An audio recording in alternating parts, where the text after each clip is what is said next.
Naalala nyo pa ba mga Kabertusyo itong announcement na ito na nirelease po sa atin last 2015 po ito kung hindi ako nagkakamali, kasi at least 3 years po yon bago po talaga ang announcement ng demonetization.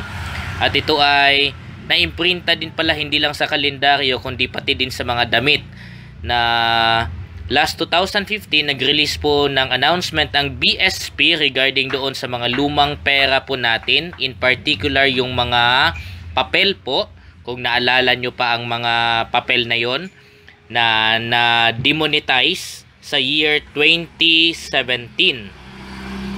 So unfortunately hindi ko na maipakita sa inyo yung hitsura ng mga barya or mga papel na pera na meron po tayo noon kasi nasira na pala ito. Itong damit ko na ito kasi ay ang tagal na. Ang tagal na po talaga nito. At itong announcement na ito ay matagal na din syempre. Yan. So ang nakalagay dito ay tandaan, demonetization schedule, mga lumang serye ng salapi na inilunsad pa noong 1985. Yun po yung mga lumang pera po natin na papel na same pa din ang mga character or mga hero or mga mahalagang tao na nandun po, at tsaka meron pa rin sa pera na bago po natin, pero pinalitan na yung design. Same pa din ang value pero pinalitan na ang design. Mamaya isa-isahin ko po ito kung anong mga picture po ng pera po ang pinakita dapat dito. Pero dadako na tayo dito na nagsasabing 2015, yung mga lumang pera na yun ay pwede pang gamiting pambayad at panukli mula Enero hanggang Disyembre 2015. The year po ito kung kailan nirelease din po ang announcement na ito. Pagdating ng 2016, papalitan na lamang sa bangko. So hindi na siya kumakalat, or kung may kumakalat man sa market, hindi na siya i-honor, hindi na siya pwedeng gamitin. 2016, so pwedeng palitan na lang sa bangko. Tapos pagdating ng 2017, kung hindi man siya nagastos, ay wala na talaga, wala na siyang silbi. Kahit nadalhin pa siya sa bangko, bawal na rin siyang gastusin. Dito rin inilunsad yung bagong logo ng Bangko Sentral ng Pilipinas na nakikita na rin po natin ngayon sa ating mga pera. Mga dormant pera na rin ang meron tayo kasi may mga NGC na na-design. Okay po, so ito yung mga nakikita po natin.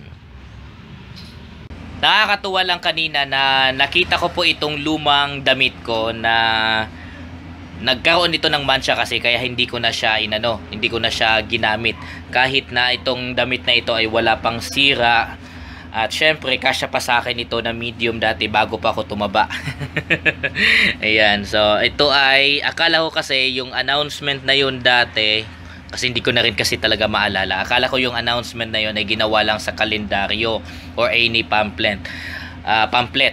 Ngayon ko lang siya naalala ulit na meron pala akong damit na ganto, which is nakalagay dito yung schedule ng announcement ng demonetization ng lumang pera po natin. So anong mga pera po ba ang nai-imagine ulit natin dito? Balik po tayo in history po ha, kung maalala po natin yung mga pera na ito. Tapos sa video na ito, I would like also to pop up some of these picture kung may makuha pa tayo sa Google para maalala po natin. Nagkaroon lang po kasi ako ng interest lalo na ngayon at naging mahalaga na sa akin ang pagko-collect ng mga coins at mga lumang pera. Okay po, so balikan natin ulit kung ano ang mga itsura ng mga pera na yon na demonetize na po siya. At kahit na dalhin pa natin siya sa bangko, ay hindi na siya pwedeng palitan kasi nga may announcement dito na on year 2017, tatanggalin na po talaga sila. So kung lalo na sa mga nagtatago ng pera, kung saan mang baul yan nakalagay. At na-realize niyo na meron palang pera na ganito palang yung naiwan kong lola na pumanaw na. So regardless po kung ano ang reason kung bakit hindi siya napalitan or bakit hindi siya nagastos, yun ay hindi na pwedeng gamitin ngayon. Dahil sa announcement na ito na tawag nito na ginamit po sa atin or binigay sa atin ng BSP. At I think dahil nga meron tayong NGC na po ngayon na mga barya, yung iba po dito ay mawawala na rin talaga. Lalo na yung mga pera. Baka magkaroon na naman ng panibagong announcement of schedule na papalitan ang mga pera na meron po tayo.